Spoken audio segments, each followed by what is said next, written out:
नमस्कार प्रिय विद्यार्थियों, आप सभी का आपके अपने YouTube channel today current information पर स्वागत है। दोस्तों, आप सभी को सबसे पहले वसंत पंचमी की हार्दिक बधाई एवं शुभकामनाएं। मां शारदे की आशीर्वाद आप सभी पर सदैव बना रहे और आप अपने लक्ष्यों को अच्छी तरीके से परिपूर्ण कर सकें। तो आज हम इस वीडियो के माध्यम से क्लास 12th का जो इतिहास का जो अति महत्वपूर्ण प्रश्न है वो हम इसमें देखेंगे। जो प्रश्न है ये इम्पोर्टेंट क्वेश्चन, ये आपके पेपर में हूबहू जो देखने को मिलने वाले हैं। तो आप सभी इन महत्वपूर्ण प्रश्नों को ज़रूर देखिएगा और इस वीडियो को अपने दोस्तों तक भी शेयर ज़रूर करें ताकि वो भी इन महत्वपूर्ण प्रश्नों को जान सके। और इससे पहले हमने जो संजीव डेश्वर के मॉडल पेपर हैं वो 5 मॉडल पेपर सॉल्व करवा चुके हैं। उन वीडियो को नहीं देखा तो प्ले लिस्ट में जा कर के अवश्य देखिएगा। हिंदी साहित्य, हिंदी अनिवार्य, चित्रकला और समाजशास्त्र के जितने भी इम्पोर्टेंट क्वेश्चंस और मॉडल पेपर है वो हमारे नए यूट्यूब चैनल कलाम क्लासेस पर आपको उपलब्ध रहेंगे, जिसकी लिंक डिस्क्रिप्शन में दे रखी है। वहाँ से जाकर चैनल को सब्सक्राइब ज़रूर करिएगा। तो चलिए दोस्तों, यहाँ पर आज शुरू करते हैं हमारे इस क्लास को और देखते हैं इसमें किस प्रकार के इंपॉर्टेंट क्वेश्चंस हैं। तो यहाँ पर पहला सवाल है हमारा, हीनयान तथा महायान में कोई दो प्रमुख जो मुख्य अंतर है उसको समझाइए।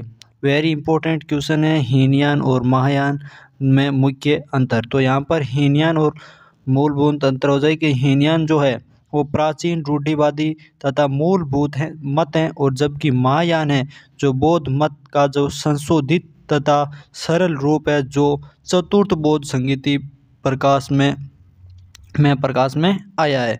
और दूसरा है कि हीनयान बुद्ध की स्तुति प्रतीकों के माध्यम से करते हैं एवं महायानी जो है मूर्ति पूजा में विश्वास करते हैं। तो यहाँ पर ये हीनयान और महायान जो दो प्रमुख मुख्य है यहाँ पर जो बौद्ध धर्म से संबंध रखते हैं।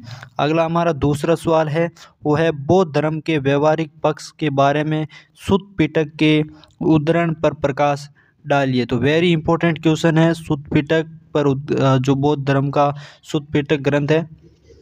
तो यहाँ पर जो हमारा आंसर हो जाएगा कि मालिक को अपने नौकरों और कर्मचारियों की 5 प्रकार से देखभाल करनी चाहिए। उनकी क्षमता के अनुसार उन्हें काम देकर और उन्हें भोजन और मजदूरी देकर, बीमार पड़ने पर उनकी ये जो परिचर्चा करके, उनके साथ स्वादिष्ट भोजन बांटकर और समय समय पर उन्हें छुट्टी दे करके। और दूसरा है हो जाएगा कि कुल यानी परिवार के लोगों को 5 तरह के श्रमणों और ब्राह्मणों की देखभाल है जो करनी चाहिए, और अनुराग द्वारा सदैव घर खुले रखकर तथा उनकी दिन प्रतिदिन की आवश्यकताओं की पूर्ति है जो करके। अगला हमारा तीसरा सवाल है, स्थायी बंदोबस्त से आप क्या समझते हैं। वेरी इंपॉर्टेंट सवाल है, स्थायी बंदोबस्त। तो स्थायी बंदोबस्त है वो 1793 ईस्वी में बंगाल के गवर्नर जनरल ने बंगाल में स्थायी बंदोबस्त लागू किया। इस बंदोबस्त के अंतर्गत ईस्ट इंडिया कंपनी ने राजस्व की राशि निश्चित कर दी थी और प्रत्येक जमींदार को चुकानी पड़ती थी। जो जमींदार अपनी निश्चित राशि नहीं चुका पाते थे उनसे राजस्व वसूल करने के लिए उनकी जो जमींदारियां हैं वो नीलाम कर दी जाती थी, और यह बंदोबस्त है जो ईस्ट इंडिया कंपनी द्वारा जमींदारों के बीच में हुआ था। अगला हमारा 4 नंबर सवाल है कि कांग्रेस के लाहौर अधिवेशन पर टिप्पणी लिखिए। वेरी इंपॉर्टेंट सवाल है, कांग्रेस के लाहौर अधिवेशन। तो कांग्रेस का लाहौर अधिवेशन है जो दिसंबर 1929 में पंडित जवाहरलाल नेहरू की अध्यक्षता में लाहौर में कांग्रेस का अधिवेशन हुआ, और इसके अनुसार 26 जनवरी 1930 को देश के विभिन्न स्थानों पर राष्ट्रीय ध्वज फहराकर और देश के जो देशभक्ति गीत गाकर स्वतंत्रता दिवस मनाया गया। ये अधिवेशन निम्न 2 दृष्टियों से महत्वपूर्ण था। पहला तो था कि पंडित जवाहरलाल नेहरू का अध्यक्ष के रूप में चुनाव जो युवा पीढ़ी को नेतृत्व की छड़ी सौंपने का प्रतीक था, और दूसरा है कि इसमें पूर्ण स्वराज्य की घोषणा की गई।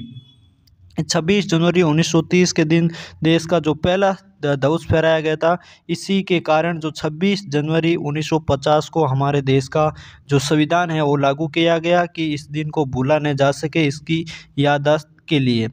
अगला हमारा सवाल है 5 नंबर कि स्तूपों का निर्माण क्यों किया जाता है। यह भी महत्वपूर्ण सवाल है। स्तूपों का निर्माण, तो स्तूप है जो बनाने की परंपरा है बुद्ध से पहले की रही होगी, परंतु वह बौद्ध धर्म से जुड़ गई। चूँकि स्तूपों में ऐसे अवशेष रहते थे जिन्हें पवित्र समझा जाता था, इसलिए समूचा स्तूप ही बुद्ध और बौद्ध धर्म के प्रतीक के रूप में प्रतिष्ठित हुआ।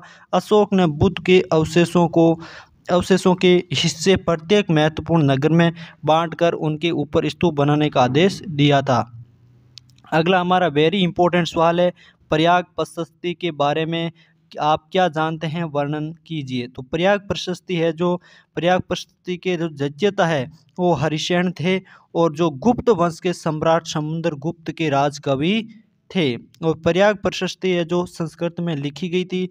और प्रयाग प्रशस्ति से हमें इस समुद्रगुप्त के जीवन, विजयों, व्यक्तिगत गुणों, तत्कालीन राजनीतिक दशा आदि के बारे में है जानकारी मिलती है। प्रयाग प्रशस्ति में समुद्रगुप्त की दिग्विजय का उल्लेख, प्रयाग प्रशस्ति में समुद्रगुप्त को परमात्मा पुरुष, उदारता की प्रतिमूर्ति और कुबेर, वरुण, इंद्र और यम के तुल्य बताया गया है। ये जो प्रयाग प्रशस्ति है और इनके प्रसिद्ध जो रचयिता है वो हरिशेन थे। अगला हमारा सवाल है 7 नंबर, सहायक संधि क्या थी और इसे किसने लागू किया। ये भी वेरी इंपॉर्टेंट सवाल है। सहायक संधि क्या थी, बहुत बार पेपरों के अंदर पूछा जाता सवाल है ये कि सहायक संधि क्या है और इसके बारे में हमें लिखना है और इसको किसने है जो लागू किया है। तो यहाँ पर आंसर हो जाएगा हमारा कि सन 1798 में लॉर्ड वेलेस्ली ने विदेशी शासकों पर कंपनी का नियंत्रण स्थापित करने हेतु सहायक संधि लागू की। और इसकी शर्तें हैं जो इस प्रकार की थी कि देशी शासक है वो अपने खर्च पर एक अंग्रेजी सेना अपने राज्य में रखनी होगी। दूसरा ये था कि बिना अंग्रेजों की जो अनुमति के वे देशी शासक किसी अन्य राज्य से न तो संधि करेगा और न ही युद्ध करेगा।